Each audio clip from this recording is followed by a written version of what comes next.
అమ్మ మీరు ఇక్కడ భూపాలపల్లి అంటే ఒక మంచి పొటెన్షియల్ ఏరియా, ఇటు సింగరేణి పరంగా కానీ లేకపోతే జిల్లా హెడ్ క్వార్టర్ కానీ సమస్యలు మాత్రం ప్రతి వార్డులో ప్రతి ఏరియాలో ఉన్నాయి.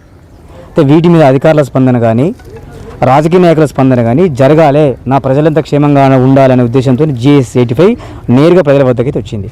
మరి మీ కాలనీలో ఉన్న సమస్యల మీద, మీరు ఎదుర్కొంటున్న సమస్యల మీద మహిళలంతా కూడా ఈరోజు మీరు ఇక్కడ జమయ్యారు. ఏంది పరిస్థితి మీ కాలనీలో? మా కాలనీలో కోతుల సమస్య బాగుందండి. ఆ కోతుల సమస్యనే కాకుండా డ్రైనేజీ సమస్య కూడా బాగుంది, వాటర్ ప్రాబ్లం కూడా బాగుంది, దోమల బాధ కూడా బాగుందండి. అమ్మ మరి దోమల సమస్య అన్నారు, దోమల మందంతా కొడుతున్నారా, పొగ కొడుతున్నారా, బ్లీచింగ్ అనేది ఏరియా వైజ్గా అసలు ఏమేమన్నా చల్లుతున్నారా? దోమల మందు అనేది మేము గుర్తు చేసినప్పుడు మాత్రమే అధికారులు కొడుతున్నారండి.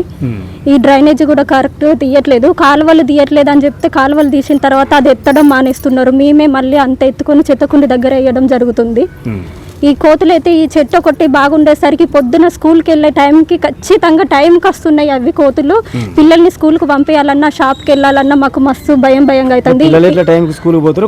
కోతులు కూడా అట్లనే టైంకి వస్తున్నాయి. అసలు మేము షాప్కి వెళ్ళలేకపోతున్నాం, బయటకు కూడా వచ్చి పని చేసుకోలేకపోతున్నాము.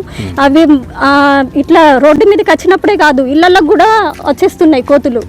ఇట్లా డోర్లు కొద్దిగా తీసుంటే కథ ఇళ్లలోకి కూడా వచ్చేస్తున్నాయి. పెద్ద మనిషి, ఇక్కడ ఉన్న వాడ సమస్యల మీద నువ్వు చాలా అనుభవజ్ఞువి, వీళ్ళకంటే చాలా పెద్దనివి. ఎట్లా ఉంది మీ వాడ, మీ కాలనీ ఎట్లా ఉన్నది?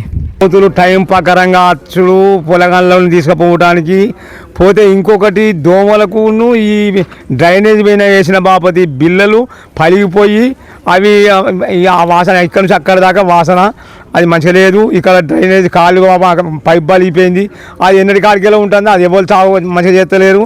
దాని గురించి ఈ సైడ్ కాలువలు అయితే మొత్తమే ఎక్కడ చెత్త అక్కడనే ఉంటుంది, అవి బాగు చేయాలని మా కోరిక. భూపాలపల్లిలోని 6వ వార్డుకి వచ్చినాం. ఇది open gym and park area. ఇక్కడ కూడా సమస్యలు అయితే బీభత్సంగా ఉన్నాయి. ఎంతో అయితే దాడి చేసింది, ఆ విషయంలో మనం అమ్మతో మాట్లాడదాం. అమ్మ నీ పేరేం పేరమ్మా? కనకలక్ష్మి. కోతి కరిచింది, దారంటే వెళ్తానే చెట్టు కాడ 3 కోతులు ఎగబడి కరిచినాయి. మేము ఇల్లు ఖాళీ చేస్తుంటే సామాన్ చేస్తుంటే కరిచింది. 30 సంవత్సరాలు ఇక్కడనే ఉంటాను.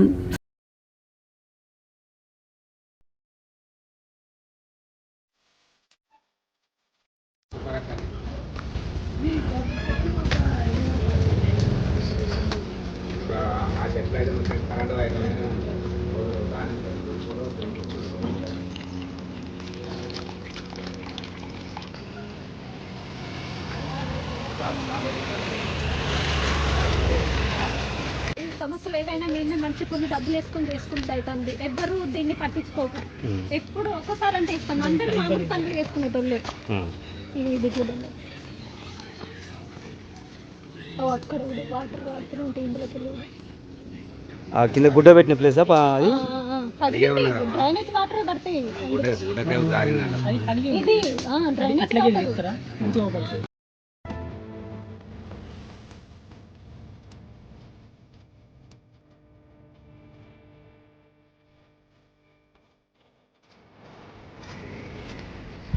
వాసన వస్తుంది ఇక్కడ నుండి.